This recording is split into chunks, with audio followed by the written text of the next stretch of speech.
All right, so tonight we're gonna find out if this little 17 horsepower Kubota can run this large 56, I believe, inch garden tiller. Now, I will apologize in advance for the fact that seemingly random parts of this video are incredibly quickly sped up for no apparent reason and others are not. And that's because I'm going through some problems with the new camera that I bought. They have basically added way too much functionality into what's supposed to be a very simple specialty camera made for one task. And it's to the point where, I mean, I don't want to say it's unusable because usually when people say that, they're just being whiny and they don't like, but literally I can barely even control this camera. It has all these features, most of which it does not need, and all the controls for them are on this tiny little screen. And so basically if you touch anywhere on it or on the button on the side, it changes random settings. So I mean, it does whatever it wants, and what I need to do is figure, there has to be a way to lock out most of these so-called features, or I'm probably just gonna get rid of this thing because I'm tired of it wrecking footage by making changes that I don't consciously do. So whatever the case, I'll try to put it together as best as I can. Enjoy.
It's been there for a while.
Oh yeah, look at that. And this is deep, deep, deep, deep, deep too. Gotta look at it from this angle. There, all the way up. That's gotta be a good 5-6 inches. Man, I'm happy with that. All right, let's see if this tractor has survived its abuse. Don't see anything cooking. Looks like it purged out a little bit of coolant. That was the first time I've ever worked this thing hard, so I'm not too surprised by that. I don't see any leaks anywhere.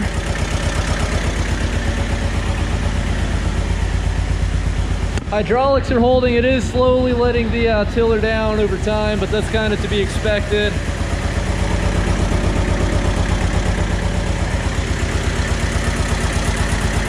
I think it has survived.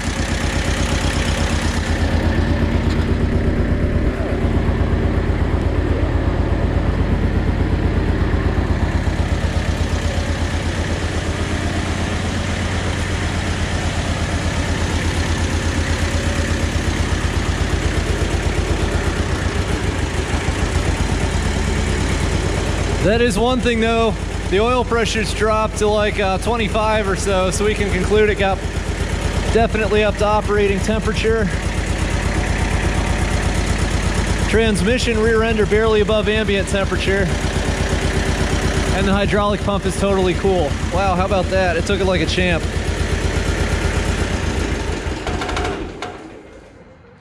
All right. Come on, this lever's still a little stiff. There we go. I might have to adjust the detent on it because there, it doesn't really want to go all the way forward. Okay, cool. All right, so this tractor seems to have survived that adventure, which is saying something because that was not exactly one of my feats of competency in running any type of equipment.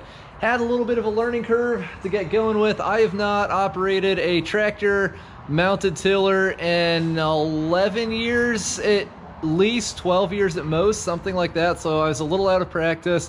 The other thing is the last tractor I operated one on was a hydrostat, so that kind of spoiled me. This is a gear drive, which isn't really that big of a deal, but what I struggled with was the fact this is not a live PTO tractor, so the PTO only spins when the clutch is engaged.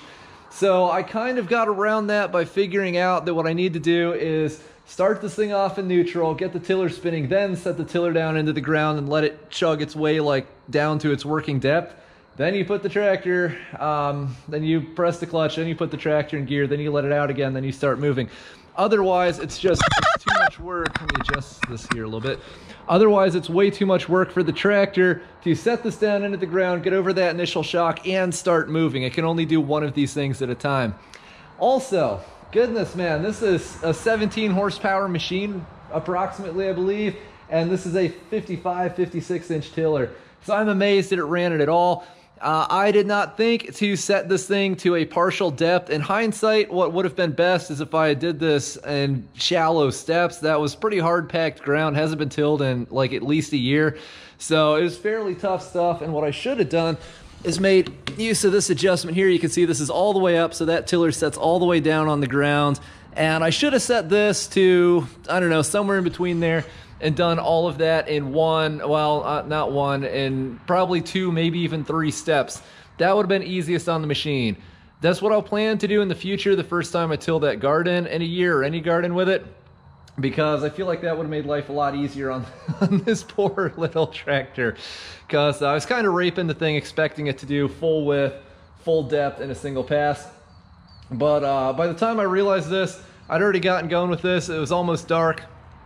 So I decided what I was going to do was a little less ideal, and that is to do partial passes with this thing at a time. And that seems to have worked out quite a bit better. The tractor was a lot happier doing that. Slowed down a couple times. Like I said, it was not ideal. The right way to do this, as mentioned, would have been to do this in steps, but I didn't. You know, I didn't do it right. You know, I know that for next time, because like I said, I haven't run one of these in 12 years or whatever. But it got the job done. It did a beautiful job, and I'm really, really, really happy with this thing. So yeah, the reason why I bought a tiller, I used to have a disc and a plow, and they did work. They got the job done, but the problem is it takes a while to get a plow dialed in properly, and that garden's pretty small, so it'd take like half of that space just to get the plow angled and tilted right, and to get everything fine-tuned. And then, you know, both of those things, they take a while to get started. So we lost like, I don't know, 3-4 feet at the end of that garden, which isn't that big in the first place, just to the amount of space that's required for that plow to sink down into the ground. So, or for the disc harrow to actually start cutting. So I bought myself this thing. I'll do a full review of it at some point. I mean, it's a tiller, so either it works or it doesn't. And it seems to work pretty well. And I'm really happy with this thing. I bought it late last year, got it set up, and it's finally dry enough out there in the garden to use it. And actually just 2 days ago, I put the hydraulic assembly back on this tractor because it was really nasty. This thing, we discovered that it had an internal hydraulic leak, and so it was pressurizing the back half of the tractor. Took it all apart, found that the hydraulic cylinder that lifts and lowers the 3-point hitch in there absolutely roached. It was disgusting. I had a new one custom made by a local machine shop because Kubota wanted like $500 for the replacement. And you know, honestly, mid-70s vintage machine. I'm surprised they could get it at all. Come here, Lucky. I want to pet the other end of it there. And but they could, but it was expensive. And so I got a new one made. It seems to work. That was its first real test. I raised and lowered this tiller and another implement here in the yard. Worked fine. But that was the first real test of it. It was kind of a short duration test, to be honest. But yeah, pretty content with that. You know, this wasn't even the tractor that I bought to run this tiller, or well, vice versa. This isn't the tractor I planned to run the tiller with when I bought the tiller. But this is what I had running. It's like, I better run that thing. And son of a gun, it actually did it.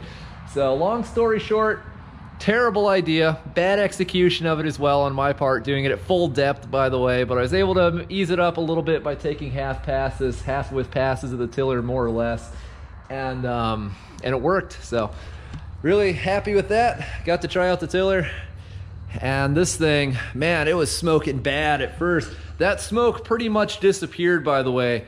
The last pass, there was hardly any smoke coming out of this thing, and that first pass, man, we were killing mosquitoes with this tractor. So I'm really happy that the smoke is cleared up. I kind of expected that, to be honest. You know, you kind of expect that anytime you run a machine that was sitting. This thing had transmission problems when I bought it. I got mechanic Steve to get it all straightened out for me. And so it's pretty logical that it's been sitting, because this is a 1970s vintage machine with under 500 hours on it, on that working meter. So obviously it's been sitting for a lot of time, so I guess it really needed to be run hard just like that to blow all that crap out of the engine. But yeah, random adventure. Don't try that at home. Definitely set this to a shallower depth. That was bad. But other than that, I feel like everything went really well. And you know, when I shut this tractor off, I don't think I've heard it idle that smooth yet. A combination of how warm it got and all that soot being blown out of it from being put under a good heavy load like that. I'm really happy. It's gonna be nice when we can get the Fordson Super Deck still running this thing, because it has like twice the horsepower of this little Kubota. One reason I chose this tiller specifically, it's only like 55, 56 inches wide. It's probably a little too wide for this tractor, but you put most other tractors, anything larger than this, ahead of it, and you'd leave one tire track behind. But if you look, it's offset. The tiller, it's not centered, it's offset to the right a little bit there, so you cover a tire track with a wider machine. But yeah, 17 horsepower, and it ran it. I'm amazed that that worked at all. Don't try that at home. Have mercy on your poor machine, and remember to set the depth of this beforehand. But yeah, this is like hardly above ambient temperature. That's not really saying much because it didn't run for very long, you know, and it's not that hot out here. But what did I fill this with? It ships without oil. I'm pretty sure I put 90 weight in this. It's whatever the manual said, but that was a couple months ago. It's been sitting all this time. So, Lucky. Oh yeah, it's been used. Lucky, get your snout out of there. Good boy. All right, thanks for watching. Random adventure of the night. I'm really glad this little tractor is doing so well. Have a nice gardening season, everyone. Cheers.